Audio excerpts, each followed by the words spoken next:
like it or not, vanity sizing is rife in clothing. You would probably know this by going into any store, picking up a jeans, and you could be a size 8, say, in one store, and you would be a size 12, 14 in another. The sizes haven't changed as such. Each store is calling the same size a different size. And what this does is the store which you would probably put on, say, if you're a size 10, you put on your size 10 and it's too big. In your mind, you go, oh, that's amazing. I can wear a size 8 or a size 6. And what it's doing is they're just changing the sizes in their clothing. So it's called vanity sizing. So you believe you are a smaller size than what you are. Now this has been going into lingerie brands as well. About 20 or so years ago, there was a different way of measuring women. It's called the +4 or the 0 method. What that would be, you would measure the under of your boobs, and if you are, say, 32 years ago, and some companies still use this, you add +4 and you get a 36. Whereas I like to design, you measure the measurement and you are that measurement. So if you measure a 32, you're 32. What some companies do is they are making that band smaller and the cups bigger. Therefore, if you thought you were always a 36C, depending how you're fitted, you might be a 32D, you might be a 32DD, or the bra is being altered so you are a 32D. It is so confusing, and it is one of my bugbears, and it is what drives women insane, because at the best of times, getting the right correct bra is just mind-blowing. Before even vanity sizing begins, what you have is each store will decide on that size. So for example, I used to design for high street stores, and I would have Topshop and Next as a customer, for example. The Topshop size 10 model was far smaller than the Next size 10 model. So if I had a pattern for Topshop, I knew I could not use that pattern for Next, as it would not come on their size chart. So to begin with, who they're fitting is their base size model. So Topshop was starting off a lot smaller on a size 10. If they were to vanity size, they would reduce that model size down by another dress size or 2 dress sizes and call it a size 8 or a size 6.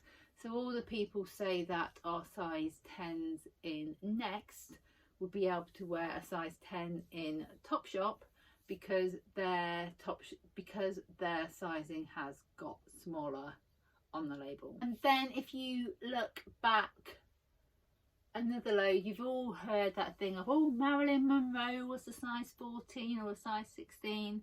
She wasn't. She was a size, say, 8 or 6 by today's standards. So back in the 50s, they used hourglass as their standard sizing, which for today's women, I think is only around about 6% of women fall into that category.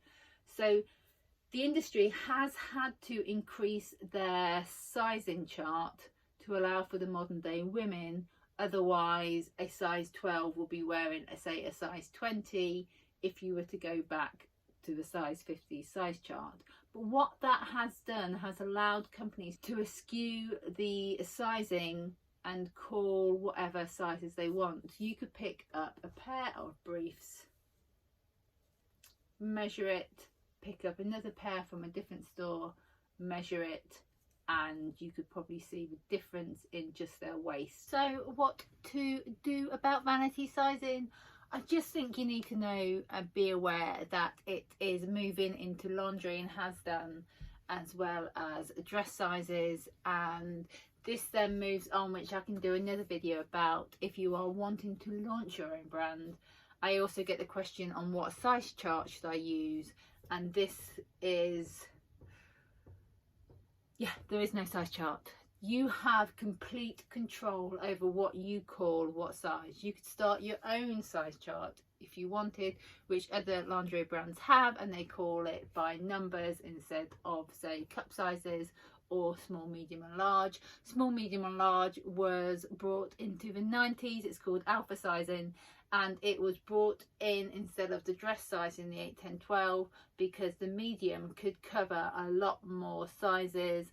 Therefore brands didn't have to do as much, spend as much money for their fits, and a size medium could be someone a size 8 might like to wear a size medium, and someone who's a size 14 could also wear a size medium, depending on the brand and also depending on the cut.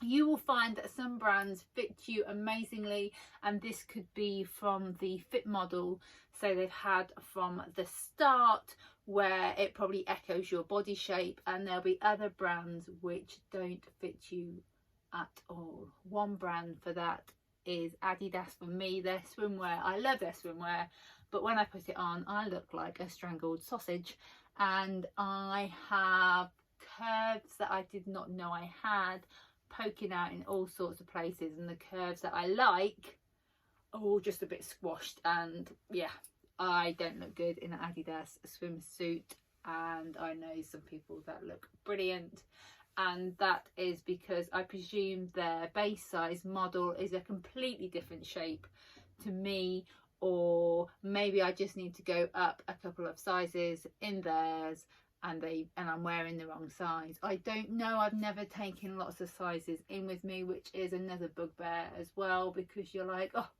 how many things do I need to try on? You just need to be aware of a good fit and a bad fit on yourself rather than what the sizes actually are. And the question is going to be, if sizes have changed so much in the last 70, 50 or even 20 years, where will we be in another 20?